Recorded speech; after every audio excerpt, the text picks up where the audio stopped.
நாடாளுமன்ற அமைப்பில் உங்களுடைய பெயரை குறிப்பிட்டு வைத்தியர் ராமநாதன் அவர்கள் தெரிவித்த கருத்துக்கு அவர் அப்பப்போ தன்னுடைய கருத்துக்களில் என்னுடைய பேரும் இடையில சொல்கிறார். ஏன்னா இந்த நாடாளுமன்றத்தில் சிறப்புரிமை இருக்கிறபடியினால் நான் அது சம்பந்தமான நடவடிக்கை எடுக்கிற பற்றி யோசிக்க இல்லை. நான் இனி சட்ட வல்லுநர்களோட கதைச்சு சொல்கிறது பொய் தானே. அவருடைய பிரச்சனையில் உங்களுக்கு தெரியும், சாவகச்சேரி இந்த பிரச்சனை என்னுடைய கவனத்துக்கு வந்த நேரத்தில் நான் அங்கே போனேன். இப்போ இந்த நிலைமையில் பார்த்துட்டு அவர்கிட்ட சொன்னேன், அமைதியாக இருங்க, நான் அலுவலை பார்க்குறேன்னு.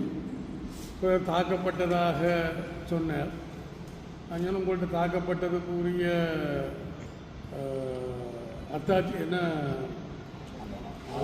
ஆதாரங்கள் இருக்குமென்றால் நீங்கள் போலீஸில் போய் முறைப்பாடு செய்யலாமென்று.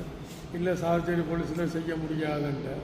அப்போ நான் சொன்னேன், போலீஸ் அதிபரோட கதைச்சு அவர் இருக்கிற கொழும்பில் இருக்கிற இடம் வெளிக்கடை போலீஸில் கதைச்சு அந்த ஓய்ஸோட கதைச்சு அங்கே போய் முறைப்பாடு செய்ய சொன்னேன். நான் செய்கிறேன்னு சொன்னேன், செய்ய இல்லை.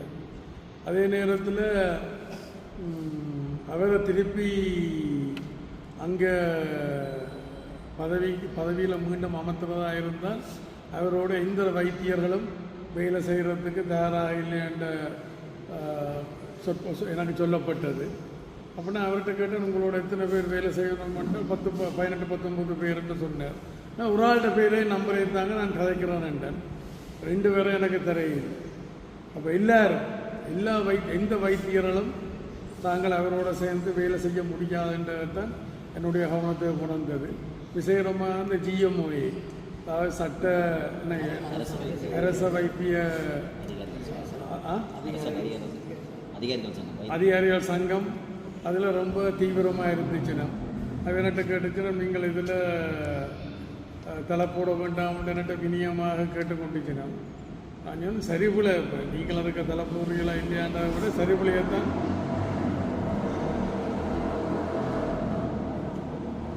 ஸ்கூட்டர் மோட்டர் சைக்கிள் ட்ரெயின் அந்த ட்ரெயின் தான் இந்த சட்டத்தில்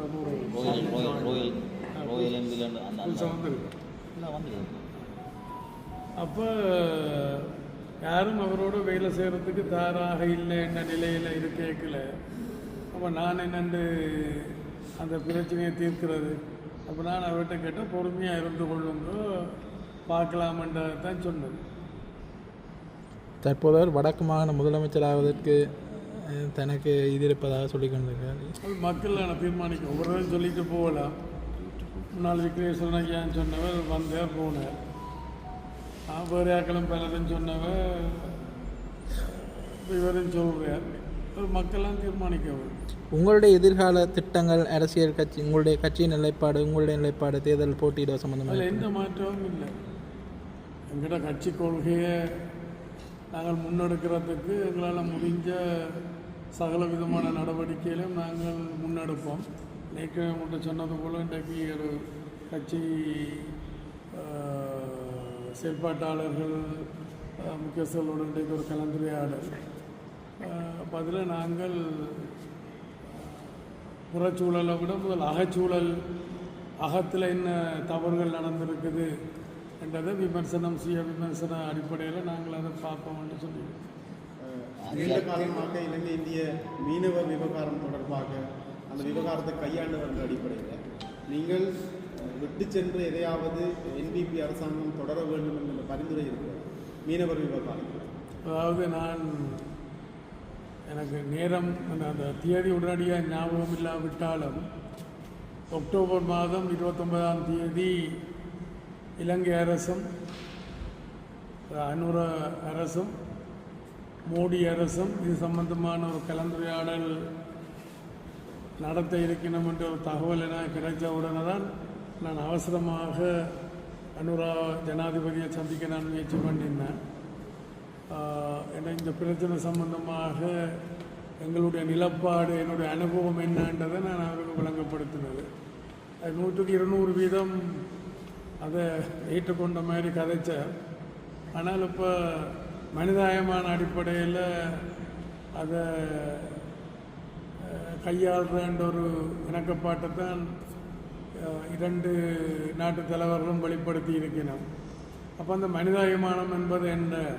மனிதாயமானம் என்பது ஒரு தரப்புக்கா இல்லாட்டி ரெண்டு தரப்புக்குமா இல்லை எல்லா தரப்புக்குமா?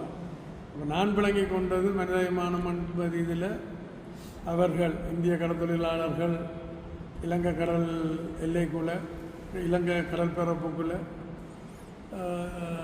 எல்லை தாண்டி சட்டவிரோதமாக வந்து சட்டவிரோத தொழில்களில் ஈடுபட்டு வளங்கள் அளிக்கலாம், அவர்களை கைது செய்யக்கூடாது. இதுதான்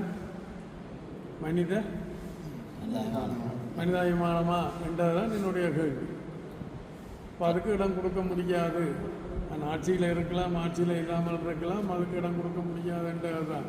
மற்ற நான் எந்த சந்தர்ப்பத்திலையும் அவர்கள் வரியை தந்துட்டு வந்தீங்க பிடிக்கலாமான்னு நான் சொன்னது கிடையாது. அங்கே இந்திய அந்த சட்டவிரோத இல்லை தாண்டின சட்டவிரோத தொழிலுக்கு அவர்கள் வரி தந்துட்டு பிடிக்கலாமன்ற இந்த வகையில் ஒரு செகண்ட் ஒரு வினாடி கூட வர முடியாதுன்றது தான் என்னுடைய நிலப்பாடு. அது வெளிப்படையான சிலவில் இந்திய தரப்புக்கு என்னுடைய இந்த வெளிப்படையான நிலப்பாடு பிடிக்காமல் இருந்திருக்கலாம். அப்போ நான் இருக்கைகளை ரொம்ப நெருக்கி கொண்டு இருந்தபடியாக 2 டேட் கொடுத்தவன் நான் ஆட்சியில் இருக்கைகளை. அப்புறம் கடைசி நேரத்தில் அந்த டேட்டை ஒத்தி வச்சுட்டின்னு சரி நீ புதிய அரசாங்கம் தான் வரப்போகுது, அவைகளோட மனிதமான இதுக்கு போகலாம்னு யோசிச்சிருக்கணும் போல கிடக்குது. இப்போ நான் மனிதாயமானம் என்று யோசிக்கிறது எங்களுடைய மக்கள் எங்களுடைய வளங்கள், அதைத்தான் நான் மனிதாயமானம் மனிதநேயம் என்று நான் யோசிக்கிறேன். இங்கால வந்து பிடிக்க முடியாது என்றது. தற்போதைய அரசாங்கம் சின்னங்கள் இந்த தேர்தல் வந்து முக்கியமான கோஷமாக வைக்கப்பட்டது மாற்றம் என்கின்ற ஒரு விடயம். அதில் வந்து இந்த கற்றவர்களை உள்வாங்கணும் என்ற விஷயமும் மற்றது சிரமானம் நாடாளுமன்றத்தை சிரமானம் செய்யணும். இப்போ வந்து அந்த கல்வி தகமை வந்து கேள்விக்குள்ள ஆக்குற மாதிரியான விடயங்கள் நடந்து கொண்டிருக்கிறது. படவேற்ற கல்வி தகமை வந்து கேள்விக்குள்ளாகிருக்கு. இது வந்து நீங்கள் எப்படி பார்க்குறீங்க? நீங்களே கேள்வி என்பதிலேயும் சொல்லியிருக்கிறீர்கள், கேள்வி என்பதிலேயும் சொல்லியிருக்கிறீர்கள். அப்போ இந்த அரசு ஆட்சிக்கு வர முன்பு கன விடயங்களை சொல்லியிருக்குது. அது நான் இப்போ கிட்டடியில் போய் இந்தியாவில் போய் கையெழுத்து போட்டு எனக்கு காணப்பட்டு வந்த பல விடயங்களை அண்டைக்காவையில் எதிர்த்தவை. இன்றைக்காவில் அதை ஏற்றுக்கொண்டிருக்கணும். அது மாதிரி உங்களுக்கு தெரியும், இந்த IMF அதாவது சர்வதேச நாணய நிதியம்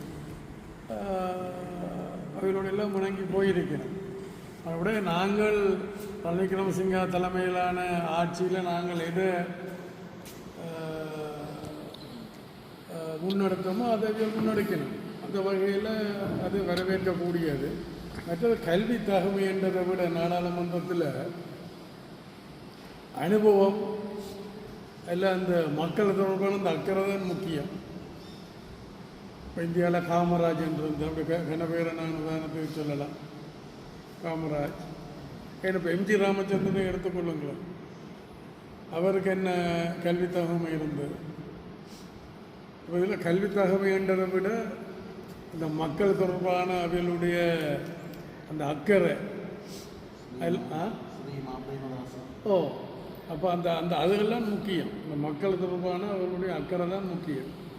அதான் இந்த ஆற்றல் இந்த தேர்தலில் அதானியினுடைய முதலீடுகளுக்கு ஆட்சிக்கு வருவதற்கு முன்பு NPP தரப்பு கடுமையான எதிர்ப்பை வெளியிட்டது. இப்பொழுது இந்தியா பயணம் முடித்து கொண்டு வந்து அதானியினுடைய முதலீடுகள் தொடர்பாக சாதகமான சமிக்கையை வெளியிட்டிருக்காங்க. இவர்களுடைய இந்த நிலைப்பாடு தொடர்பான நான் சொன்னேன் ஆரம்பத்திலே தான் சொல்லியிருக்கிறேன். நாங்கள் அன்றைக்கு என்னத்தை முன்னெடுத்த நாங்களோ எந்தெந்த இவையில் அன்றைக்கு எதிர்த்தவைகளோ இன்றைக்கு அதை பின்பற்றினோம். அதை நாங்கள் முன்னெடுத்ததை அதை பின்பற்றினோம். அது நல்லது, வரவேற்கக்கூடியது.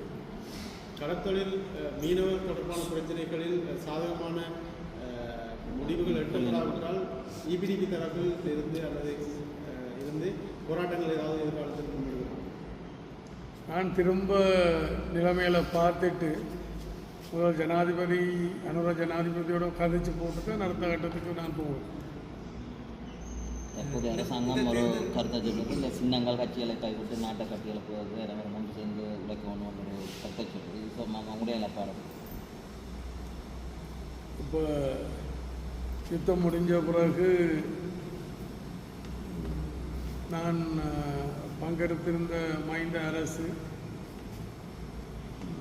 அப்புறம் கோட்டாபய அரசு எல்லாம் இதை முன்வச்சவர். நான் என்ன சொன்னேன், முதல்ல மக்களுடைய பிரச்சனைக்கு தீர்வு காண வேணும். ஒரு பிரச்சனைக்கு தீர்வு கண்டாச்சது, வன்முறைக்கு தீர்வு கண்டாச்சது. எங்களோட மக்களுடைய அரசியல் உரிமை பிரச்சனைக்கு தீர்வு காண வேணும். அதுக்கு பிறகு நான் அதை பற்றி யோசிக்கலாம் மாட்டேன். நான் அன்றைக்கு அந்த இது நான் உங்களுக்கு முந்தைய கதைச்சிருக்கிறேன், குணந்தனோ தெரிய இல்லை. எங்கே அந்த கையெழுத்து போட்டு இது, அதாவது என்னென்றால் உங்களுக்கு தெரியும், நான் 2ஆம் தரம் மஹிந்த ஆட்சியில் இது கேட்கல. எங்கே அந்த இது மஹிந்த ஆட்சியில் இது கேட்கல, எல்லாத்தையும் உண்டெடுத்து வை. மஹிந்த ஆட்சியில் இது கேட்கல, அன்றைய அரசாங்கம் இந்த 13ஆம் திருத்தச் சட்டத்தை இல்லாமல் பண்ணி, அந்த 3 அவைகளுக்கு இருந்தது இல்லாமல் பண்ணி மாவட்ட சபைகள் அல்லது இந்த இருக்கிற அதிகாரங்களை இன்னும் குறைக்கிறதுக்கு முயற்சி எடுத்தவர். அந்த நேரத்தில் நாங்கள் அந்த ஆட்சியில் இருந்தது. அந்த நேரத்தில் 51 பேருடைய கையெழுத்துகளை நாங்கள் எடுத்து, ஆட்சியில் இருக்கிறவர்களுடைய 51 பேருடைய கையெழுத்துகளை எடுத்து நாங்கள் அவையில காட்டினாங்கள். என்னது, நீங்கள் இதை நாடாளுமன்றத்துக்கு கொண்டால் நாங்கள் 3/2 தர மாட்டோம், இதை நிறைவேற்ற விட மாட்டோம் என்று நாங்கள் சொன்னோம். பத்திரிகைகள் என்கிட்ட கேட்டால் தங்களுக்கு தெரிச்சது. நான் சொன்னேன், எனக்கு பலகாரம் தேவையோடைய சில அல்ல என்று நான் அரசியல் மயப்படுத்த விரும்பல. கொஞ்சம் தேடி எடுத்துட்டேன். நான் காட்டுறேன் உங்களுக்கு. அன்றைக்கு இதில் காட்டினேன், இதில் ஆதவனில் நான் காட்டினேன். முதலாவது என்னுடைய கையெழுத்து, 2வது எங்கள் தொண்டமான் ஆறுமன் தொண்டமாண்ட கையெழுத்து, 3வது ஹக்கீம், அப்புறம் அதுக்கு பின்னால் வருது. இப்போ உங்களுக்கு காட்டுறேன், கப்பியா திரையில் நான் உங்களுக்கு மொத்தம் காட்டலாம். அப்போ என்ன கேள்வி, அந்த வகையில் நாங்கள் இந்த 3 ஆணாக்களில் இந்த இன்றைக்கு அரசியல் உரிமை பிரச்சனை ஒரு பிரதானம். அப்போ அதை முன்னெடுக்கிறதுக்கு சில பேர் யோசிக்கலாம், இவர் தான் ஒரு பழைய ஆள், இதானால் இப்போ இவரை இது பண்ணிவிட்டால் பிரச்சனை இல்லை என்று சில வேளை தென்னிலங்கை ஆட்சியாளர்கள் சில வேளை யோசிக்கலாம். இன்றைக்கு இல்லை, கடந்த காலத்திலேயும் அப்படி பல யோசனைகள் பல செயல்பாடுகள் எல்லாம் இருந்தது. அதில் இந்த தண்ணிக்குள்ளால் நெருப்பை கொண்டு போட முடியும் தெரியும் தான், அப்படி செய்து வந்தது. இதில் ஒரு சறுக்கள் பார்ப்போம். புதிய அரசியலமைப்பு அமையப்படுவதற்கான சாத்தியக்கூறுகள் இருக்குது. இதில் வந்து புதிதாக பாராளுமன்ற போனது அதிகமாக இருக்கின்றார்கள் தமிழர்கள் தரப்பில் இருந்தார். இந்த அரசியலமைப்பு புதிதாக அமையும் போது இது தமிழ் அரசியல் நிலப்பாட்டில் வந்து தாக்கம் செலுத்தணும்னு நினைக்கிறேன். ஏன்னா புதியவர்கள் போயிருக்கிறாங்க பாராளுமன்றத்துக்கு. அனுபவம் என்னென்றால் அது போன்ற அனுபவம் முக்கியம். மற்றது அந்த அவைகள் தாங்கள் முன்னெடுக்கிற கொள்கை இருக்குத்தானே, அதில் எந்தளவுக்கு அவைகள் உறுதியாக இருக்கணும் என்ற ஒரு விஷயம் இருக்குது, தெளிவாக இருக்கணும் என்றது. ஆனால் மட்டும் எல்லோரும் சொல்லியிருக்கோம், இந்த அரசாங்கத்துக்கு தாங்கள் ஆதரவு கொடுக்க தயார்ன்றதை தான் எல்லோரும் சொல்லியிருக்கணும். அடையால் நாங்கள் பொறுத்திருந்து தான் பார்க்க வேணும், காலம்தான் அதுக்கு பதில் சொல்ல வேணும் என்ன மாதிரி போகுதுண்டு. இனி புதிய அரசியல் ஜாப் என்பது நடைமுறையில் எந்தளவுக்கு சாத்தியம் என்ற ஒரு கேள்விக்குறி இருக்குது. ஆனால் இந்த அரசாங்கத்துக்கு 3/2 இருக்குது. அதே நேரத்தில் சர்வஜன வாக்கெடுப்புக்கும் போக வேண்டி வரும். 3/2 சில வேளை சாத்தியப்படலாம். ஆனால் சர்வஜன வாக்கெடுப்பு எந்த அளவுக்கு அவைகளுக்கு சாத்தியப்படுமோ தெரியாது. அந்த வகையில் நாங்கள் கடைசியாக அனுர ஜனாதிபதியை சந்திக்கல சந்திக்கிற நேரத்தில் 3 கட்டத்தில் என்ன மாதிரி இலகுவாக இந்த பிரச்சனையை தீர்க்கலாம் என்று நாங்கள் கொடுத்த நாங்கள். முதலாவது கட்டம் வந்து அந்த கொடுத்த கிட்டத்தட்ட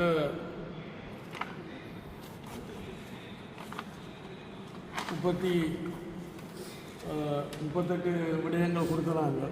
அதில் அந்த இந்திய கடத்தொழில் பிரச்சனை உண்டு. 38வது வந்து இந்த 13ஆம் திருத்தச் சட்டத்தை முழுமையாக எந்தளவுக்கு நடைமுறைப்படுத்துறதில் ஆரம்பிக்கலாம் என்றால் முதலாம் கட்டம் சிம்பிள். நாடாளுமன்றம் எல்லாம் போக தேவையில்லை. நிறைவேற்ற அதிகாரத்துக்கு ஊடாகவும் நிர்வாக ஏற்பாடுகளுக்கு ஊடாகவும் எடுத்துக்கொண்ட அதிகாரத்தை ஜனாதிபதி ஒரு கையெழுத்து அதை சிரித்து கொண்டும் போடலாம் மும்மொண்டும் போடலாம் என்றால் அது அதிகாரங்களுக்கு கூடும். முதலாம் கட்டம். ரெண்டாம் கட்டம் நாடாளுமன்றத்துக்கு கொண்டு வர வேண்டி இருக்குது. அதில் இப்போ அன்றைக்கு 50 பேர் நாடாளுமன்றத்தில் கூடினால் அதில் 26 பேர் சாதகமாக ஆதரவாக வாக்களித்தா சரி. அப்புறம் மூன்றாம் கட்டம். அப்போ இந்த 2 கட்டமும் நடைமுறையில் விரைக்கல நாங்கள் தேசிய நல்லிணக்கத்தையும் வலுப்படுத்துவோமா இருந்தால் மூன்றாம் கட்டத்தை இலகுவாக செய்து முடிக்கலாம். அதுக்கு நாடாளுமன்றத்தில் 3/2 தேவைப்படும். சர்வஜன வாக்கெடுப்பு கூட போகும். அப்போ இன்றைக்கு இருக்கிற அரசாங்கம் எந்த அளவுக்கு தமிழ் மக்களுடைய உரிமை பிரச்சனையில் 3/2 கொடுக்குமான்றது கேள்விக்குறிதான் என்று அதுக்குள்ள ஒரு பிரதானமானவர் சொல்லி போட்டு தான் 13ஆம் திருத்த சம்பந்தமாக இவர் உண்மையான நிலப்பாட்டை வெளிப்படுத்திட்டார். அப்புறம் ஏதோ காரணங்களுக்காக அப்படி சொல்லல இப்படி சொன்னது இப்படி சொல்லல அப்படி சொன்னதுக்கு வந்துட்டேன். நான் இது முடிஞ்ச அப்புறம் இன்னொரு உதாரணத்தை சொல்கிறேன். அந்த ரெக்கார்டில் வேண்டாம் உங்களுக்கு முந்தி சொல்லியிருப்பேன். இன்னொரு உதாரணத்தை நான் உங்களுக்கு சொல்கிறேன். ரெக்கார்டிங்கெல்லாம் முடிஞ்ச பிறகு இது சம்பந்தமாக இதுதானே இதுதான். இப்போ 7ஆம் தேதி 12ஆம் மாதம் 2012 கொடுத்தது. முதலாவது கையெழுத்தாற்ற உங்களோட டக்ளஸ் சவானந்தம் கூட டக்ளஸ் சவானந்தம் இல்லை அவற்ற கையெழுத்து முதலாவது. 2வது ஆற்ற தொண்டமான ஆறுமுகன்ற கையெழுத்து. 3வது கையெழுத்த ஹக்கி அப்படி இங்கே போகுது விளங்குதான். அப்போ 51 பேர் இந்த கையெழுத்து எடுத்து நாங்கள் அன்றைக்கு கொடுத்தது. என்றால் எனக்கு பலகாரம் தேவையில்லையே சில சிறப்பு தேவையில்லை. பல பத்திரிகையாளர் கேட்டு அதை தாங்க இதை தாங்க. ஆனால் பலகாரம் தான் அதை நான் சொன்னது போல நிப்பாட்டியாச்சு. நான் விரும்பினது போல நிப்பாட்டியாச்சு. அப்படி கணக்கு இது சும்மா உதாரணத்துக்கு கொண்டு விடயங்கள். ஜனாதிபதி ஒருவர் பதவியேற்று முதலாவது இந்தியாவுக்கு செல்வது தான் ஒரு சம்பிரதாயமாக. நீங்கள் அவற்றை அனுமதி எடுத்தீங்களோ தெரியுது ஆரங்கிற குறும்பி ஒரு சம்பிரதாயமாக இருக்கிறது. அந்த வகையில் இந்த முறை அனுரகுமார திசாநாயகா இந்தியா செல்லும்போது முன்ன காலங்களில் செல்லும்போது ஒரு தமிழ் அமைச்சர் அல்லது ஒரு பாராளுமன்ற உறுப்பினர் தமிழ் மக்கள் சார்ந்த பிரதிநிதித்துவப்படுத்தி இந்தியா செல்வது வழமையாக இருக்கிறது. ஆனால் இந்த முறை அவ்வாறு ஒருவரும் அதில் பங்கெடுக்கப்படவில்லை. கடந்த காலங்களில் நீங்கள் செல்லும்போது இந்தியாவிலிருந்து வீட்டு திட்டங்கள் சரி தொழில் திட்டங்கள் சரி தமிழ் மக்களுக்கு கொண்டு வந்தது. இந்த முறை அவ்வாறான சந்தர்ப்பம் இடம்பெற காரணம் இருந்துச்சு. அதுக்கு ஏதாவது உள்நோக்கம் நடக்கும் நான் நினைக்கிறேன். என்றால் அதுக்கு பொருத்தமானவர் இல்லை என்று யோசிச்சிருக்கலாம். அல்லது அங்கே வந்தால் ஏதாவது உளறி தள்ளி விடலாம் என்று யோசிக்கலாம். அது அவர்களுக்கு தான் தெரியும். நீங்கள் சொல்கிறதுல அந்த இது இருக்குது. சரியோ ஒன்று பொருத்தமானவர் இல்லையான்ற இதில் தான் அப்படி அழைச்சிட்டு போகாமல் இருந்திருக்கலாம்னு நான் நினைக்கிறேன். என்னுடைய அனுபவத்தில் இப்போ நான் பல 7-8 ஜனாதிபதிகளை கண்டிருக்கிறேன். இந்திய பயணங்கள் எல்லாத்தையும் சந்திச்சிருக்கிறேன். அப்போ பொருத்தமானவர் இல்லையன்ற நினைப்பில் தான் அப்படி செய்திருக்கலாம்னு நினைக்கிறேன். அவரை தான் வெளிச்சம். யாருக்கு வெளிச்சம்? அதுக்கு தான் வெளிச்சம். அவரான ஜனாதிபதி அது கட்டிக்காரன். இப்போ நான் சொன்னதான் அன்றைக்கு இந்த தேர்தலுக்கெல்லாம் போய் சந்திக்கல நான் சந்தித்த ஆக்கள்லேருந்து கொஞ்சம் வித்தியாசமாக இருக்கிறார். ஆனால் இந்த அளவுக்கு அவரால் முன்னெடுக்க முடியுமென்றது இந்த இன்றைக்கு எல்லாத்தையும் எதிர்த்து கொண்டிருந்த அன்றைக்கு ஏற்று கொண்டிருந்தவர் இன்றைக்கு அதைத்தான் நான் பின்பற்றினேன். இப்போ என்னென்றால் முன்னாள் ஜனாதிபதி கூட வாழ்த்து சொல்லியிருக்கிறேன், நன்றி சொல்லியிருக்கிறேன். இந்த எக்கா ஒப்பந்தம் எல்லாம் அப்புறம் இழுபறியில் கையெழுத்து போடாமல் இருந்தது. இப்போ விளம்பு இணங்கிட்டேன். நல்ல விஷயம். இப்போ என்ன சொல்கிறேன் என்றால் நாங்கள் முன்னெடுத்தது அவர் பின்பற்று அந்த வகையில் அது வரவேற்கத்தானே வேணும். நாங்கள் இருக்கக்கூடாதான். ஆனால் இந்த விடயத்தில் களத்தொழில் விஷயத்தில் என்னால் அதை ஏற்றுக்கொள்ள முடியாது. அப்போ மனிதாயமானம்ன்றது என்ன என்றதை நான் அவர்கிட்ட ஒருக்கா தொலைபேசியில் கதைக்கிறதுக்கு இருக்கிறேன். நான் நேராக சந்திக்கல, தொலைபேசியில் அழைச்சி கதைக்க இருக்கிறேன். சகோதரியா மனோதமேக்க மனிதாயமனம் மோகதமேக்க என்று கேட்க இருக்கேன். யாழ் போதனா வைத்தியசாலையில் சுகாதார தொண்டராக எடுக்கப்பட்டதற்கான நியமனம் தொடர்பில் தற்போது சத்தியான நிலைமை காணப்படுகிறது. கடந்த 17 இடங்களுக்கு முன்பு இப்படியான ஒரு பிரச்சனை வந்தபோது நீங்களால் அந்த பிரச்சனை அவர்களுக்கு பேராற்றலை பெற்றுக் கொடுத்திருந்தீர்கள். இந்த முறையும் சில வாக்குறுதிகளை முன்னர் அமைச்சராக இருந்த காலப்பகுதியில் வழங்கியதாகவும் அறிய கிடைக்கிறது. இந்த நிலைமை என்னென்றால் இப்போ எடுத்தம் கவுட்டமண்டு நாங்கள் போக முடியாது. இன்றைக்கு எடுத்திருக்கிற இந்த நடவடிக்கை என்றது இருக்கிறதே இல்லாமல் பண்ணுற ஒரு நிலைமை தான் உருவாக்கு. இது இன்றைக்கு சமூக வலைத்தளங்கள் எல்லாம் பரவலாக வந்திருக்கு. அப்போ உடனே வடமாகாணத்தில் 900 சுகாதார தொண்டர்கள் இருக்கிறோம். தனியாக இந்த இது மாத்திரம் இல்லை தானே, இது பொதுநா வைத்தியசாலை மாத்திரம் இல்லை தானே. அப்போ அவையில் ஒரு பிரச்சனையாக இருப்பினும் தென்னிலங்கையில் எத்தனை பிரச்சனை, இதே மாதிரியான பிரச்சனை இவ்வளோ இருக்குத்தான். அப்போ இவியல் அவசரப்பட்டுட்டின்னா சில பேர் அரசியலுக்காண்டி அதை பயன்படுத்தி இருக்கிறோம். அப்போ நான் ரணில் விக்ரமசிங்க ஆட்சியில் இருக்கல முதல் 100 பேருக்கு யாழ்ப்பாணத்தில் 100, மற்ற கொழும்புல 100, இங்கே எனக்கு 100 தாரண்டா, கொழும்புக்கும் ஆஸ்பத்திரிக்கு 100 பேருன்றதை முன்னாள் ஜனாதிபதி இணைக்கிறது. அதுக்குள்ள தேர்தல் எல்லாம் வந்து இதில்பட்டு போச்சு. அப்புறம் அந்த பிள்ளைகளுக்கு சொன்னால் அமைதியாக இருங்க, பொறுமையாக இருங்கன்ட்டு. ஆனால் அவர்கள் அப்படி தான் ஜோதிச்சு கொண்டு வந்து அப்புறம் பார்த்தால் திருப்பி பொங்கி இருக்கணும். பார்ப்போம், நல்லது நடந்தால் யாருக்கு தான் சந்தோஷம் இருக்காது. சொல்கிறவங்களுக்கு விளங்குதான். கடந்த காலத்தில் நான் கட்சி நிதியாக கூட இதில் கொடுத்த 6 மாதத்துக்கு இத்தனை பேர் கொடுத்துருக்காங்க. அவைகளுக்கு மாற்றம் வேறு பல பேர் கொடுத்தது அந்த இது செய்தது தான். இது இந்த மணல் வியாபாரம் செய்ய எனக்கு ரொம்ப வந்தது. அதில் இந்த வேலையெல்லாம் நான் கூட செய்தது. அதிலே இத்தனை பேருக்கு எல்லாம் மாத பொறுப்பளவெல்லாம் கொடுத்தது. எல்லாம் பதிவில் இருக்குது. அவையில் கையெழுத்தோட அவையில் எடுத்த இதெல்லாம் வேண்ட கிடக்கு. அவைகளுக்கு மாத்திரமில்லை, இப்போ அதனால் தொண்டர் ஆசிரியர்களுக்கு கொடுத்துருக்கிறேன், சுகாதார தொண்டர்களுக்கு, அப்படி சில பேருக்கு ரொம்ப அந்த நேரத்தில் உதவி செய்தது. அண்மையில் நடைபெற்ற யாழ்ப்பாண மாவட்ட ஒருங்கிணைப்பு குழு கூட்டம் தொடர்பாக பல்வேறு வாத பிரதிவாதங்கள் இடம்பெற்றது. நீங்கள் கடந்த காலத்தில் அந்த ஒருங்கிணைப்பு குழுவின் தலைவராக இருந்த அடிப்படையில் இதை நீங்கள் எப்படி பார்க்குறீங்க? இல்லை, 2 விடயம். ஒன்று, இந்த எழுப்பப்பட்ட கேள்விகள், எழுப்பப்பட்ட இந்த முறை, அது ஒரு ஆரோக்கியமானதாக எனக்கு தெரியவில்லை. மற்றது தலைமை தாங்கினவர்கள் அதை நெறிப்படுத்தி இருக்க வேணும். அப்போ அனுபவமின்மை காரணமாக அதை நெறிப்படுத்த இல்லையா, அல்லது ஏதோ உள்நோக்கத்தில் அதை நெறிப்படுத்தால் விட்டுச்சினமான்றது அவைகளுக்கு தான் வெளிச்சம். வெளிச்சத்துக்கு இருந்தோடனே நான் வெளிச்சத்தை பற்றி கதைக்காரன் நீங்கள் யோசிக்கலாம். அப்போ மற்ற அதிகாரிகள் தரப்புலேயும் அதுக்கு நியாயம் இருக்குது. ஏனென்றால் இப்போ ஒரு திட்டத்துக்கு 100 ரூபா என்றால் அவையில் 60 ரூபாய்க்கு தான் முதல் இணங்கி வீணும். பிறகு போய்கொண்டிருக்க 40 ரூபாயில நின்றுடும் அரசாங்கம். அது மாகாண சபைக்கு கொடுக்குறதா இருக்கலாம், இல்லை நிரல் அமைச்சர்களுடைய இதுதான் பொதுவான எங்களுடைய நாட்டில் இயல்பு.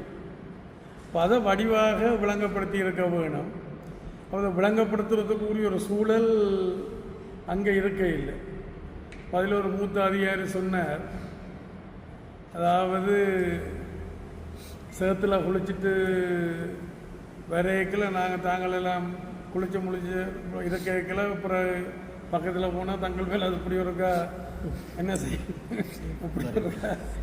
அது போல இந்த கதை ஒன்று இருக்குத்தானே, இந்த பண்டிகையும் ஜானையும், அதாவது கோயில் ஜானை உண்டு குளிச்சு பட்டையெல்லாம் அடித்து பொட்டோட வந்த ஒன்று இருக்குது. அப்போ ஒரு பண்டிகை சேத்துல குளிச்சுட்டு வந்த ஒன்று இருக்குது. பண்டிகை பார்த்து யானை ஒதுங்கி போய்க்கல பண்டி வேர் அப்படி ஒரு உயர் அதிகாரி சொன்னார். அப்பயும் தாங்கள் அதுக்கு பதில் சொல்ல போக வேணும், தங்களோட பக்கம் நியாயம் இருக்குன்னு எனக்கு இது விளங்குதான். நானும் நீண்ட காலம் இதில் இருந்தது தானே. அப்போ இதில் கல்வி தகமைன்றதை விட அனுபவம் தான் முக்கியம். அதிலெல்லாம் பயன்படுத்தப்பட்ட இப்போ நான் என்ன பேர் சுமதி என்ன பேர் சுமதி ஆண்டியை பார்த்து ஆண்டி என்ன பேருக்குதான்னு கேட்டேன். சுமதிக்கும் எனக்கும் இருக்கிற உறவுல நான் பாடி பண்ணுறது வேறு. அப்போ அதுகளெல்லாம் ஒரு உண்மையாக தலைமை பொறுப்பில் இருக்கிறார்கள், அதை நெறிப்படுத்தி இருக்க வேணும். நான் இருந்தால் என்ன செய்திருப்பேன், அந்த மன்னிப்பு கேட்க சொல்லியிருப்பேன், அல்லது வழியேற்றி இருப்பேன். அதான் சண்டியர்கள் வந்திருக்கீங்கன்னா நீங்கள் செய்யணும். அதில் மாதம் பண்டிகைகள் சண்டியர்கள். இந்திய பிரதமர் நரேந்திர மோடி ஜனாதிபதி அனுரவின் சந்திப்பின் போது கடற்றொழிலாளர்கள் விடயத்தில் மனிதாபிமான அணுகுமுறை கடைபிடிக்கப்பட வேண்டும் என கூறப்பட்டதாக தெரிவிக்கப்படுகிறது. குறித்த மனிதாபிமான அணுகுமுறை என்றால் என்ன என்பது தொடர்பில் ஜனாதிபதியுடன் வினவ உள்ளேன் என முன்னாள் கடற்றொழில் அமைச்சரும் ஈழமக்கள் ஜனநாயக கட்சியின் செயலாளர் நாயகமான டக்ளஸ் தேவானந்தா தெரிவித்துள்ளார். யாழ்ப்பாணத்தில் அமைந்துள்ள கட்சியின் தலைமை அலுவலகத்தில் நேற்று நடைபெற்ற ஊடக சந்திப்பில் ஊடகவியலாளர்கள் எழுப்பிய கேள்விக்கு பதிலளிக்கையில் அவ்வாறு தெரிவித்தார்.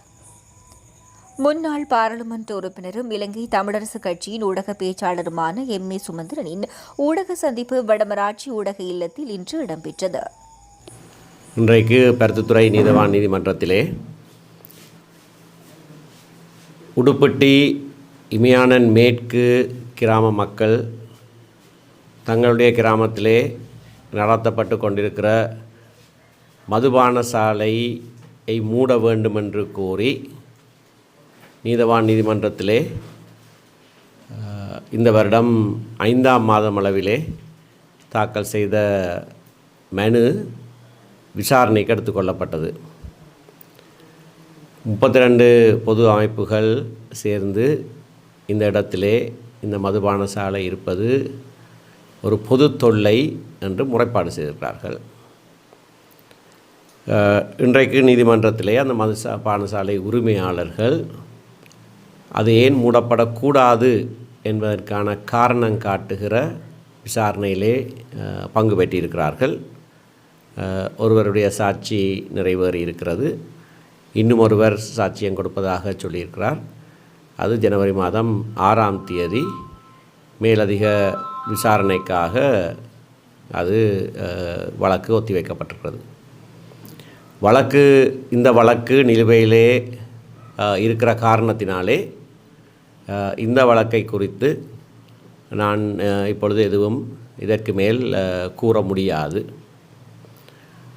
ஆனால் பொதுவாக மதுபான சாலை அனுமதிகள் வழங்கப்பட்டிருப்பதும் விசேடமாக இந்த வருடத்திலே இப்படியான 361 அனுமதி பத்திரங்கள் புதிதாக வழங்கப்பட்டிருப்பது சம்பந்தமாக அரசாங்கம் பாராளுமன்றத்திலே ஒரு தகவலை வெளியிட்டிருக்கிறது.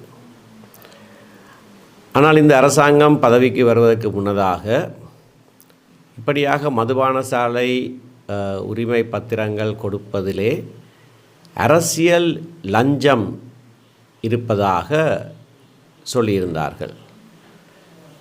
பல பாராளுமன்ற உறுப்பினர்கள், அன்றைய பாராளுமன்றத்திலே உறுப்பினர்களாக இருந்தவர்கள் உடைய சிபாரிசின் பேரிலே இந்த புதிய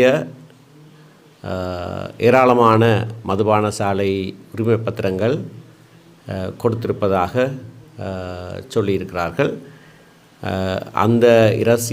அந்த அரசியல் இளஞ்சம் என்கின்ற விவகாரத்தை தாங்கள் பதவிக்கு வந்து 3 நாட்களிலே வெளிப்படுத்துவோம் என்றும் சொல்லியிருந்தார்கள்.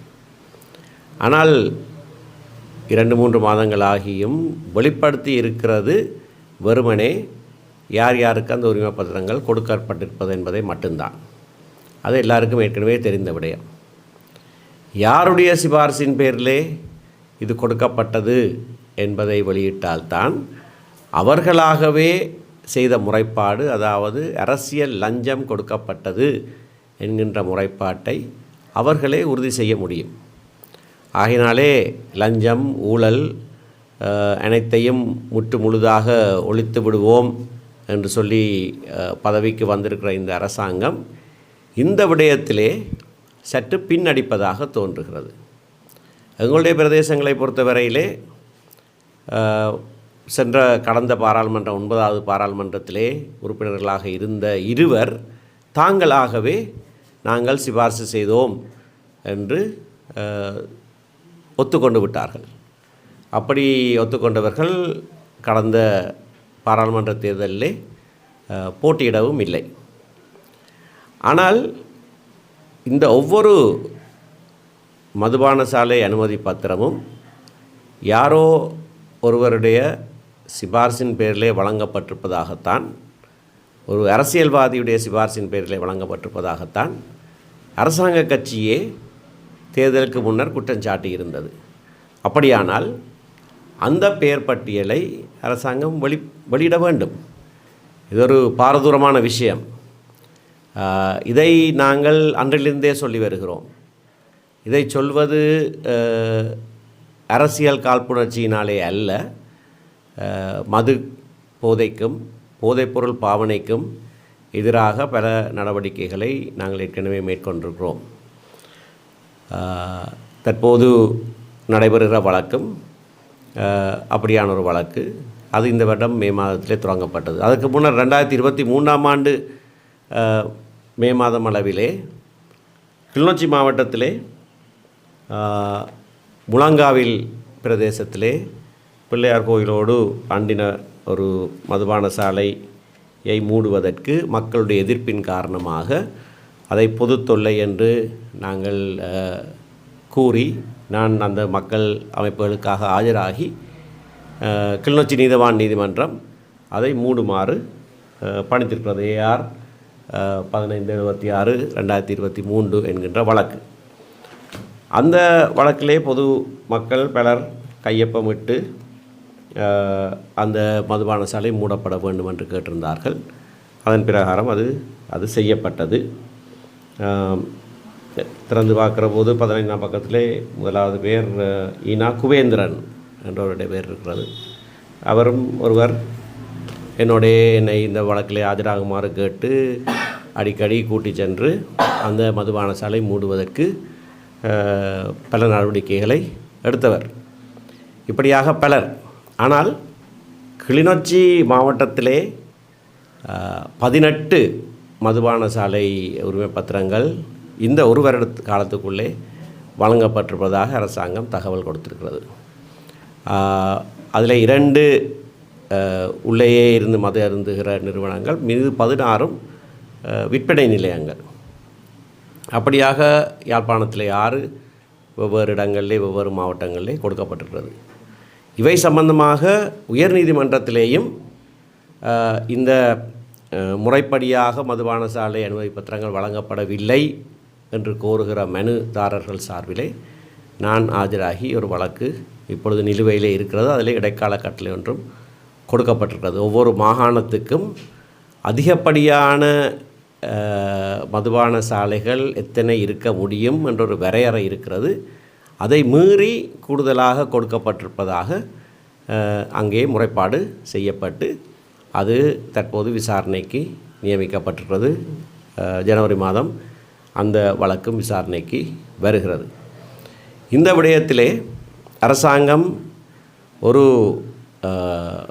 முக்கியமான முறைப்பாட்டொன்றை தேர்தலுக்கு முன்னர் சொல்லிவிட்டு, அதாவது அரசியல் லஞ்சம் கொடுக்கப்பட்டதாக வெளிப்படையாகவே சொல்லிவிட்டு, இப்பொழுது அந்த தகவலை கொடுப்பதிலே இருந்து பின்வாங்குவதென்பது இந்த அரசாங்கம் மீதும் ஊழல் சம்பந்தமான பாரிய சந்தேகம் ஒன்றை எழுப்புகிறது. அவர்களும் இந்த ஊழலுக்கு அடிமையாகிறார்களா, அவர்களுக்கும் லஞ்சம் கொடுக்கப்பட்டு இந்த தகவல் மறைக்கப்படுகிறதா என்கின்ற கேள்விகள் எழுந்திருக்கின்றன. ஆகையினாலே தான் தொடர்ச்சியாக இது இந்த விடயத்தில் மட்டுமல்ல, தொடர்ச்சியாக மதுபான போதைப்பொருள் பாவனைக்கு எதிராக பல்வேறு போராட்டங்களை நடத்தி வருகிற நாங்கள் இது சம்பந்தமாக தகவல்கள் இருக்கிறது, நாங்கள் வெளிப்படுத்துவோம் என்று சொன்ன அரசாங்கம் அதனை உடனடியாக வெளிப்படுத்த வேண்டும். இல்லையே நான் ஏற்கனவே சொன்னதைப் போல உங்கள் மீது எங்களுக்கு பாரிய சந்தேகம், மக்களுக்கு பாரிய சந்தேகம் எழுந்திருக்கிறது. சபாநாயகரை பொறுத்தவரையிலே அவருடைய பட்டப்படிப்பு சம்பந்தமான கேள்வி ஒன்று எழுந்த காரணத்தினாலே அவர் ராஜினாமா செய்திருக்கிறார். அது செய்ய வேண்டியது அவர் செய்திருக்கிறார். ஆனால் ஏன் அப்படியாக ஒரு தகவல் முன்னர் கொடுக்கப்பட்டது என்ற ஒரு கேள்வி எழுகிறது.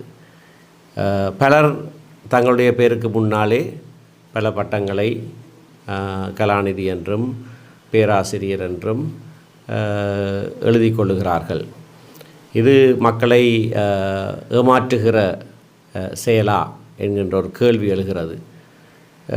இங்கேயும் பலர் அப்படியாக கலாநிதி அல்லது பேராசிரியர் என்றெல்லாம் தங்களுடைய பேருக்கு முன்பாக தாராளமாக எழுதி கொள்ளுகிறார்கள்.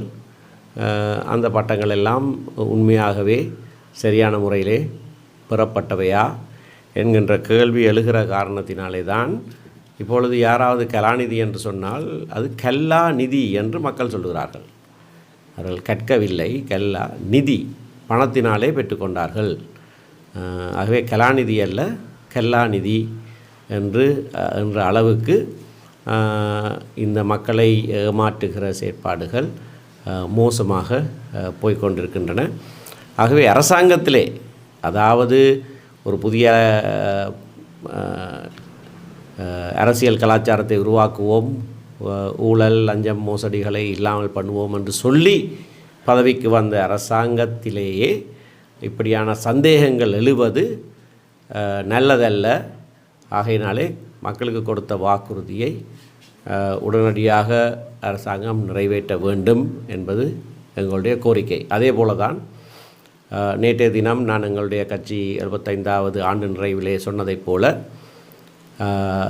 இலங்கை ஜனாதிபதியிடத்திலே இந்திய பிரதமர் உங்களுடைய அரசியலமைப்பை முழுமையாக அமுல்படுத்துங்கள் என்று சொல்லுகிற அளவுக்கு கேவலமான ஒரு ஆட்சி முறை தொடர்ந்து கொண்டிருக்கிறது. அதாவது இலங்கைக்கு ஒரு அரசியலமைப்பு இருக்கிறது. அந்த அரசியலமைப்பை ஒழுக வேண்டியது, அதை நடைமுறைப்படுத்த வேண்டியது இலங்கை அரசாங்கத்தினுடைய கடமை. அதை இன்னொரு நாட்டு தலைவர் சொல்லிக் கொடுக்க வேண்டிய அவசியம் கிடையாது. அப்படி சொல்லுவதாக இருந்தால் அது இந்த நாட்டுக்கு ஒரு அவமதிப்பை கொடுக்கிறதாக இருக்கிறது. அப்படியாக நாட்டு அரசியலமைப்பை முழுமையாக அமுல்படுத்தாமல் இருக்கிற இன்னொரு அரசாங்கமாக இந்த அரசாங்கமும் இருந்துவிடப் போகிறதோ என்கின்ற சந்தேகம் எழுகிறது. ஆகையினாலே இலங்கையினுடைய அரசியலமைப்பு என்று சொல்லுகிற போது அதில் 21 திருத்தங்கள் இருக்கின்றன. அந்த திருத்தங்கள் எல்லாம் நான் ஏற்கனவே பல தடவைகளில் சொன்னதைப் போல பின் இணைப்புகள் அல்ல, அது அரசியலமைப்பு. ஆகவே அந்த அரசியலமைப்பில் இருக்கிற அனைத்து விடயங்களையும் முழுமையாக நடைமுறைப்படுத்த வேண்டிய பொறுப்பு அரசாங்கத்துக்கு இருக்கிறது.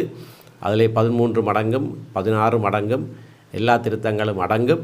ஆகவே அந்த முழுமையான அரசியலமைப்பை முற்றுமுழுதாக அமுல்படுத்தி அதை மற்றவர்கள் சுட்டிக்காட்டாமல் செய்வது அரசாங்கத்துக்கு அழகு. ஆகையினாலே மாகாண சபை தேர்தல்கள் உடனடியாக நடத்தப்பட வேண்டும். மாகாண சபைகளுக்கான அதிகாரங்கள் இப்பொழுது அரசியலமைப்பில் இருக்கிறவையாவது உடனடியாக நடைமுறைக்கு கொண்டு வரப்பட வேண்டும். போலீஸ் அதிகாரம், காணி அதிகாரம் உட்பட மொழி சம்பந்தமாக 16ஆம் திருத்தத்தில் இருக்கிற விடயங்கள் நடைமுறைக்கு கொண்டு வரப்பட வேண்டும். ஆகையினாலே இந்த நடைமுறைகளை உடனடியாக அரசாங்கம் பின்பற்றாவிட்டால் இது ஒரு மாற்றத்துக்கான அரசாங்கமாக எவரும் உங்களை கணிக்க முடியாது. நீங்களும் மற்றவர்களைப் போல அரசியலமைப்பை முற்றாக நடைமுறைப்படுத்தாத ஊழல் லஞ்சத்தை ஏற்றுக்கொண்டு ஆட்சி நடத்துகிற ஒரு அரசாங்கமாகத்தான் உங்களையும் கணிக்க வேண்டியதாக இருக்கும். நன்றி. குறிப்பாக இந்திய பிரதமர் உங்கள் நாட்டில் இருக்கிற அரசியலமைப்பை முழுமையாக நடைமுறைப்படுத்துங்கள் பொதுப்படையான விஷயத்தை தான் கூறியிருக்கிறார். அதிலே இந்தியாவோடு நேரடியாக சம்பந்தப்பட்ட 13ஐ நடைமுறைப்படுத்துமாறு அவர்கள் அதை நேரடியாக வலியுறுத்தவில்லை. அதன் பின்னணி என்னவாக இருக்கும்? உங்கள் கருத்து? அது பல தடவைகளில் நாங்கள் சொல்லியிருக்கிறோம். 13 என்று பிரித்து சொல்லுகிற போது அதிலே ஒரு மயக்கம் ஒன்று சில வேளைகளில் ஏற்படும். ஏதோ 13 அரசியலமைப்புக்கு அப்பாற்பட்டது, அரசியலமைப்பை விட ஒரு பின்னிணைப்பு என்பதைப் போல சிலர் யோசிக்கக்கூடும். ஆகையினாலே நாங்களும் இந்த 13ஐ அமல்படுத்துங்கள் என்று சொல்லுவதை தவிர்த்திருக்கிறோம். ஏனென்றால் இன்றைக்கு நாட்டில் உள்ள அரசியலமைப்பை முற்றுமுழுதாக நடைமுறைப்படுத்த வேண்டும். அதுதான் 13 என்று தெளிவாக அதனை வேறாக சுட்டி காட்டினால் அது ஏதோ அரசியலமைப்பில் இல்லாத ஒரு விடயம், வெளியிலே இருக்கிறதை போன்ற ஒரு தோற்றப்பாடு ஏற்படும். ஆகையினாலே இந்திய அரசாங்கமும் தங்களுடைய சொற்றொடரை மாற்றிக்கொண்டது நல்லது என்று தான் நான் நினைக்கிறேன். 13ஐ மட்டுமல்ல, 16ஆம் திருத்தம் மிக முக்கியமானது. எங்கள் தமிழ் மொழி சம்பந்தமான உரிமைகள் உள்ள விடயங்கள். மற்ற திருத்தங்களும் முக்கியமானவைகள். ஆகையினாலே நாட்டினுடைய அரசியலமைப்பை முழுமையாக நடைமுறைப்படுத்துங்கள் என்று சொல்லுவது சால சிறந்தது என்பது என்னுடைய கருத்து. கம்யூனிஸ்ட் கட்சிகளே தலைமைத்துவம் தொடர்பான ஒரு வழக்கு ஏற்கனவே போய்கொண்டிருக்கிறது. தற்பொழுது கட்சிக்கு எதிராக இன்னொரு வழக்கு தொடுக்கப்பட்டிருப்பதாக நம்மால் அறிய முடிகிறது. அது என்ன? இப்படியாக ஒரு வழக்கு தொடுக்கப்பட்டதாக பத்திரிகையில் நான் காலையில் பார்த்தேன். அதை பற்றி எனக்கு எதுவுமே தெரியாது. ஆகையினாலே இந்த வழக்குகளை தாக்கல் செய்கிறவர்கள் தொடர்ச்சியாக இதற்கு முன்னரும் தேர்தலுக்கு முன்னரும் கூட எங்களுடைய வேட்பு மனுக்களை தடை செய்ய வேணும், பொதுச் செயலாளர் அதை கையொப்ப விடுவதற்கு அதிகாரமற்றவர் என்றொரு தடை உத்தரவு கோரி யாழ்ப்பாணம் மாவட்ட நீதிமன்றத்தில் ஒரு வழக்கு தாக்கல் செய்யப்பட்டிருந்தது. ஆனால் நீதிமன்றம் அந்த தடை உத்தரவை வழங்கியிருக்கவில்லை. ஆகையினாலே தொடர்ச்சியாக இப்படியான வழக்குகள் கட்சிக்கு எதிராக தாக்கல் செய்யப்படுகின்றன. நாங்கள் ஒன்றும் செய்ய முடியாது. இப்பொழுது தாக்கல் செய்யப்பட்டதாக சொல்லப்படுற வழக்கை பற்றி எனக்கு எதுவும் தெரியாது. ஏற்கனவே அந்த தலைமைத்துவம் தொடர்பில் நடத்தப்பட்டு வருகின்ற இந்த வழக்கு தாக்கல் அல்லது அந்த உட்கட்சிகள் இருக்கின்ற அந்த பிரச்சனை விவகாரம் தொடர்பாக ஏதாவது முன்னேற்றகரமான ஏதாவது நடவடிக்கைகள் எடுக்கப்பட்டிருக்கேன்? தலைமைத்துவம் தொடர்பாக 2 வழக்குகள் நிலுவையில் இருக்கின்றன. ஒன்று யாழ்ப்பாணம் மாவட்ட நீதிமன்றத்திலே. அது ஏற்கனவே நடந்து முடிந்த மாநாடு அரைகுறையாக நிறுத்தப்பட்டு மாநாடு பொதுமக்களும் கட்சி உறுப்பினர்கள் அனைவரும் பங்கு கொள்கிற மாநாடு பின்போடப்பட்டிருந்தது. அதைத் தொடர்ந்து இன்னொரு தடவையாக ஒரு பொதுச்சபை கூட்டப்படுவதான அறிவித்தல் கொடுத்த போது யாழ்ப்பாண மாவட்ட நீதிமன்றத்திலே அதை தடுத்து ஒரு தடை உத்தரவு பெறப்பட்டிருக்கிறது எனக்கு தெரியும். அதே போல் திருவண்ணாமலை மாவட்ட நீதிமன்றத்திலேயும் சென்ற ஜனவரி மாதம் நடைபெற்ற 2 பொதுச்சபை கூட்டங்கள் முறையே கூட்டப்படவில்லை.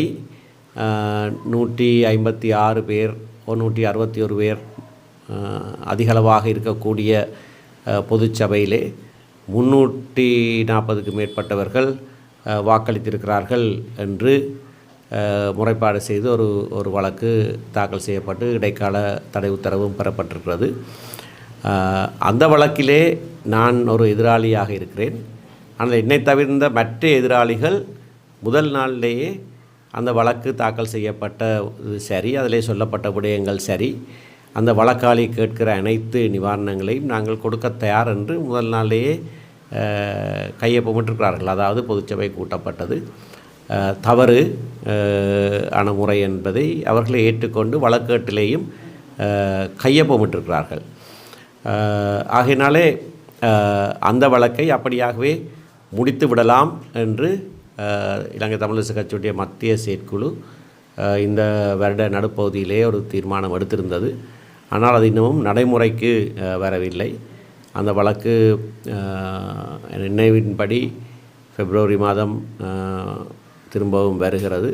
அந்த வேளையிலே மற்ற எதிராளிகள் வழக்காளியோடு இணங்கி வழக்காளி சொன்ன அடிப்படையிலே இந்த வழக்கை முடித்து கொள்ளலாம் என்று சொன்னதன் அடிப்படையிலே அந்த வழக்கு வேணுமானால் முடித்து கொள்ளப்படலாம். அதாவது ஜனவரி மாதம் 21ஆம் தேதியும் 27ஆம் தேதியும் நடத்தப்பட்ட கூட்டங்கள் முறையே கூட்டப்படவில்லை என்று வழக்காளி சொல்லியிருக்கிற முறைப்பாட்டை மற்ற எதிராளிகள் ஏற்றிருக்கிறார்கள். 6 எதிராளிகள் ஏற்றிருக்கிறார்கள். நானும் திரு ரத்னவடிவேல் என்று பின்னர் இடைபூணராக சேர்ந்து கொண்ட இன்னொரு எதிராளியும் தான் அதை ஏற்றிருக்கவில்லை. ஆனால் நாங்கள் இருவரும் மத்திய செயற்குழு உறுப்பினர்கள். மற்றவர்கள் சொல்லுகிறதைப் போல நாங்களும் அதனை ஏற்று வழக்கை முடிப்பதற்கு எங்களுடைய இணக்கத்தை இந்த வருட நடுப்பகுதியிலே ஜூன் மாதத்தில் இன்னும் நாங்களும் கொடுத்துருக்கிறோம். ஆகினாலே அந்த வழக்கிலே வழக்காளி சொன்னவை சரி என்று சொல்லி மற்றவர்கள் ஏற்றுக்கொண்டிருக்கிற காரணத்தினாலே நாங்களும் அதனை ஏற்றுக்கொண்டு வழக்கை முடிப்பதற்கு தயாராக இருக்கிறோம். அரசியல் தீர்வு தொடர்பிலே 2015ஆம் ஆண்டு கொண்ட புதிய வரைவு இப்போது என்ன நிலைமை இருக்குது? அது பெரிய ஏதாவது வேலை திட்டங்கள் இடம்பெற்றுக் கொண்டிருந்தா என்ன? அந்த வரைவை குறித்து ஜனாதிபதி தேர்தல் காலத்திலே ஜனாதிபதி அனுரகுமார திசாநாயக்க தன்னுடைய வேட்பாளராக அவர் வெளியிட்ட தேர்தல் அறிக்கையிலே 230ஆம் பக்கத்திலே திட்டத்தெளிவாக ஒரு கருத்தை சொல்லியிருக்கிறார். அதாவது 2015 19 வரையான காலகட்டத்திலே எடுக்கப்பட்ட அந்த புதிய அரசியலமைப்பு உருவாக்கம் சம்பந்தமான முயற்சி நிறைவுக்கு கொண்டு வரப்படும் என்று சொல்லியிருக்கிறார். அந்த முயற்சியிலே 2 இடைக்கால அறிக்கைகள் சமர்ப்பிக்கப்பட்டிருக்கின்றன, 7 உபகுழுக்களுடைய அறிக்கைகள் இருக்கின்றன. அவற்றை மையமாக வைத்து ஒரு புதிய மாதிரி அரசியலமைப்பு வரைவொன்றும் 2019ஆம் ஆண்டு ஜனவரி மாதம் 16ஆம் தேதி அப்போதைய பிரதம மந்திரி ரணில் விக்ரமசிங்கே அவர்களினாலே அரசியலமைப்பு பேரவைக்கு, அதாவது பாராளுமன்றம் முழுவதும் அரசியலமைப்பு பேரவையாக இருந்தபோது அது சமர்ப்பிக்கப்பட்டிருக்கிறது. ஆகவே ஏற்கனவே ஒரு வரைவே சமர்ப்பிக்கப்பட்டிருக்கிறது. அந்த வரைவை முழுமையாக நிறைவு செய்வதாகத்தான் ஜனாதிபதி அனுரகுமார திசாநாயக்கா தன்னுடைய தேர்தல் அறிக்கையிலே வாக்குறுதி கொடுத்திருக்கிறார். ஆனால் அது சம்பந்தமான எந்த முயற்சியும் இதுவரைக்கும் ஆரம்பிக்கப்பட்டதாக எனக்கு தெரியாது. கடந்த ஆட்சி காலத்தில் வழங்கப்பட்ட அந்த மதுபான சாலைகள் அனுமதி பத்திரம் என்றது வந்து சட்ட ரீதியாகவும், அதாவது நாட்டினுடைய வளத்தை, அதாவது நாட்டிற்கு வர அந்த வருமானத்தை அதிகரிப்பதற்கு தான் வழங்கப்பட்டது என்று கடந்த ஆட்சி காலத்தில் இந்த ஜனாதிபதி ரணில் விக்ரமசிங்கே அவர்கள் தெரிவித்திருக்கின்றனர். அது நீங்கள் வந்து இப்போது மதுபான சாலைகள் அனுமதி பத்திரம் சட்டவிரோதமாக வழங்கப்பட்டது, அது தொடர்பான நடவடிக்கை எடுக்க வேண்டும் என்று குறிப்பிட்டிருக்கிறார். இது தொடர்பாக நீங்கள் சட்டவிரோதமாக வழங்கப்பட்டது என்று நான் சொல்லவில்லை. சட்டவிரோதமாக வழங்கப்பட்டது நான் சொல்லலை. ரணில் விக்ரமசிங்கே ஜனாதிபதி தனக்கு ஆதரவு அளிக்கிற பாராளுமன்ற உறுப்பினர்களுடைய எண்ணிக்கை அதிகரிப்பதற்காக, சிலருக்கு ஞாபகம் இருக்கலாம், பொதுஜன பெரமுன அவரை வேட்பாளராக நாங்கள் நியமிக்கவில்லை என்று தீர்மானித்த ஒரு சில நாட்களுக்குள்ளே பாராளுமன்றத்தில் இருந்த 92 பாராளுமன்ற உறுப்பினர்கள் பொதுஜன பெரமுனையைச் சேர்ந்தவர்கள் அவருக்கு ஆதரவு என்று அவர் காண்பித்தார். அப்படியாக தனக்கு ஆதரவானவர்களாக காண்பிப்பதற்காக அவர்களுடைய சிபாரிசின் அடிப்படையிலே மதுபான சாலை அனுமதி பத்திரங்கள் கொடுக்கப்பட்டதாகத்தான் தற்போதைய அரசாங்கம் அன்றைக்கு குற்றஞ்சாட்டி இருந்தது. அது வழங்கப்பட்டது சட்டபூர்வமாக வழங்கப்பட்டதா சட்ட விரோதமாக வழங்கப்பட்டதா என்பது வேறு கதை.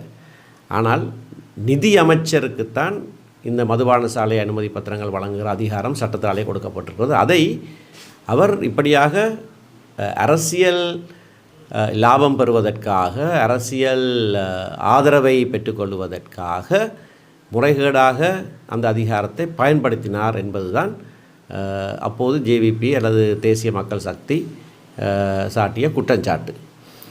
அது சம்பந்தமாகத்தான் ரணில் விக்ரமசிங்கே அண்மையிலே சொல்லியிருந்தார், இல்லை எல்லாம் முறையாகத்தான் வழங்கப்பட்டது, அதன் மூலமாக ஒவ்வொரு அனுமதி பத்திரத்துக்கும் அவர் ஒரு தொகையை சொல்லியிருந்தார், இத்தனை மில்லியன் ஒரு அரசாங்கத்துக்கு நாங்கள் பெறுகிறோம், அதை விற்கிறோம் என்பதைப் போல சொல்லியிருக்கிறார். இந்த குற்றச்சாட்டும் அப்படியானது தான். சிபார்சு யாருடைய சிபார்சிலே அது வழங்கப்பட்டார் என்றால் அந்த சிபார்சு செய்தவர் அதை அந்த மதுபான சாலை உரிமையாளருக்கு விற்றிருக்கிறார்கள், பல கோடி ரூபாய்களுக்கு விற்றிருக்கிறார்கள் என்பதுதான் அந்த முறைகேடான விடயம். ஆகவே சட்டத்துக்கு அமைவாக வழங்கப்பட்டிருந்தாலும் கூட அதை ஒரு அரசியல் லஞ்சமாக, அதை சிபாரிசு செய்தவர்கள் அதை விற்று பணமாக்கக்கூடிய விதத்திலே அது கொடுக்கப்பட்டிருந்தால் அது லஞ்சம், அது முறைகேடானது. அது மட்டுமல்ல, சில வேளைகளிலே சட்டவிரோதமானதாக கூட இருக்கலாம். நான் ஏற்கனவே சொன்னதைப் போல உச்சநீதிமன்றத்தில் இருக்கிற வழக்கிலே ஒரு விடயம் தெரியப்படுத்தப்பட்டிருக்கிறது. ஒவ்வொரு மாகாணத்துக்கும் அதிகப்படியான மதுபான சாலைகள் எண்ணிக்கை என்ற ஒரு எண்ணிக்கை இருக்கிறது. அதற்கும் மேலதிகமாக வழங்கப்பட்டதான தகவல் கிடைத்திருக்கிறது. ஆகவே இந்த விடயங்களைத்தான் வெளிப்படுத்துவதாக இந்த அரசாங்கம் பதவிக்கு வருவதற்கு முன்பதாக சொல்லிவிட்டு, பதவிக்கு வந்து இவ்வளவு காலமாயிட்டு இன்னும் மக்களுக்கு தெரிந்த விவரத்தை தான் வெளியிட்டு கொண்டிருக்கிறார்கள். ரோட்டால் போனால் அந்த மதுபான சாலையை அண்ணாந்து பார்த்தா அதில் யார் உரிமையாளர்ன்றது தெரியும். அதை பாராளுமன்றத்தில் ஒரு பட்டியலாக வெளியிட வேண்டிய அவசியம் கிடையாது. வெளியிட வேண்டிய தகவல் இந்த ஒவ்வொன்றும் யாருடைய சிபார்சின் பேரில் கொடுக்கப்பட்டது என்பதுதான் முக்கியமான தகவல். அதை அவர்கள் இன்னமும் மறைத்து கொண்டே இருக்கிறார்கள். குறிப்பாக வந்து பாராளுமன்றத்தில் இந்த புதிய புதிய அரசியலமைப்பு உருவாக்கம் தொடர்பிலே தமிழரசு கட்சியின் சிவஞான சிறுகரன் அவர்கள் தெரிவு செய்யப்பட்டிருக்கின்றனர். அதற்கு பாராளுமன்ற உறுப்பினர் கயந்திரகுமார் பொன்னம்பலம் அவர்கள் ஆதரவளித்து அந்த ஒரு வாக்கு மேலதிகமாக தெரிவு செய்யப்படுகிறது. அதன் பிற்பாடு கயந்திரகுமார் பொன்னம்பலம் மற்றும் சிறுகரன் அவர்கள் இது சம்பந்தமாக தனிப்பட்ட முறையிலே அவர்கள் கலந்து வருகின்றனர். அதே போல செல்வம் அடைக்கலான அவர்களும் இந்த பேச்சுக்கள் இடம்பெற்றுக் இந்த விவகாரம் விவகாரமாக இருக்கிறது. உங்கள் கட்சிக்குள் பேசப்படுகின்ற விஷயம் என்னென்று தெளிவுபடுத்தப்படுகின்றது. இது சம்பந்தமாக கேள்வி கேட்டபோது திரு ஸ்ரீதரன் அவர்களே சொல்லியிருக்கிறார், அரசியல் தீர்வு சம்பந்தமான விடயத்தில் கட்சியுடைய மத்திய குழு தான் தீர்மானம் எடுக்கும் என்று சொல்லியிருக்கிறார். ஆகவே பூர்வாங்க பேச்சுவார்த்தைகள் நடத்துறதுல எந்த தவறும் கிடையாது. ஆனால் ஒரு அரசியலமைப்பு சம்பந்தமான விவரமான விடயங்கள் பேசுகிற போது அதற்கு அந்த விடயங்கள் தெரிந்தவர்கள் அரசியலமைப்பிலே என்ன இருக்க வேண்டும் என்ன இருக்கக்கூடாது என்று அதிலே புலமை பெற்றவர்களோடு அந்த பேச்சுவார்த்தைகளை நடத்துவது தான் உசிதமாக இருக்கும். அது சம்பந்தமாக இலங்கை தமிழரசு கட்சி ஏற்கனவே பல வரைவுகள் நாங்கள் கொடுத்துருக்கிறோம். சில வரைவுகளோடு இணங்கி இருக்கிறோம். கோட்டாபய ராஜபக்ச ஜனாதிபதி ஆட்சி காலத்திலே தமிழ் தேசிய கூட்டமைப்பாக நாங்கள் ஒரு யோசனையை முன்வைத்திருக்கிறோம். திரு செல்வம் அடைக்கலநாதன் அண்மையிலே சொல்லியிருந்தார், தமிழரசு கட்சி சொன்னதைத்தான் செய்ய வேண்டுமென்று இல்லை என்றெல்லாம் சொல்லியிருக்கிறார். அவரும் அந்த ஆவணத்தில் கையொப்பமிட்டிருக்கிறார். நான் மேற்கோள் காட்டின அந்த கோட்டாபய ராஜபக்ச ஜனாதிபதிக்கு கொடுத்த ஆவணத்தில் திரு செல்வம் அடைக்கலநாதனும் கையொப்பமிட்டிருக்கிறார். அது மறந்து விட்டாரோ என்னவோ தெரியவில்லை. ஆகவே அந்த ஆவணம் தமிழரசு கட்சியினுடைய ஆவணம் மட்டுமல்ல, அதிலே திரு சித்தார்த்தனும் திரு செல்வம் அடைக்கலநாதனும் கூட கையொப்பமிட்டிருக்கிறார்கள். தமிழ் தேசிய கூட்டமைப்பாக நாங்கள் இயங்கிய காலத்திலே கொடுக்கப்பட்ட ஒரு யோசனை அது.